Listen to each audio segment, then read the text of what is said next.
மீன் வாங்க ராமன்புத்தூர் மீன் சந்தைக்கு தான் வந்திருக்கேன். கூட்டத்தை பார்த்தீங்களா, என்ன கூட்டம். ஃபஸ்ட்டு வந்து நம்ம பாட்டி இருக்காங்க, கிளாத்தி மீன் வச்சுருக்காங்க, இறால் இருக்குது, வங்கடா மீன். வங்கடா மீன் தானே, இன்னும் 300 வச்சுருக்காங்க, நல்லா பெரிய வங்கடா. அப்புறமா பாறை மீன் இருக்குது, இதான் மஞ்சள் பாறை பார்த்துக்கோங்க. அப்புறமா கிளாத்தி மீன் இருக்குது, அவ்வளோதான் இருக்குது. அப்படியே தொடர்ந்து பாருங்கள் மீனை. சந்தையில் என்னெல்லாம் மீன் இருக்குன்னு பாருங்கள். வெலை மீன் இருக்குங்களா, 3 நவரையும் 800 சாலை 10 ரூபா, 100ரூவாக்கு 10.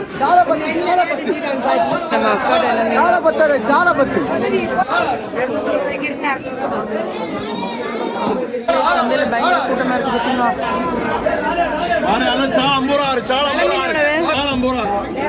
200 குச்சி மீன், பாறை மீன், சாலை.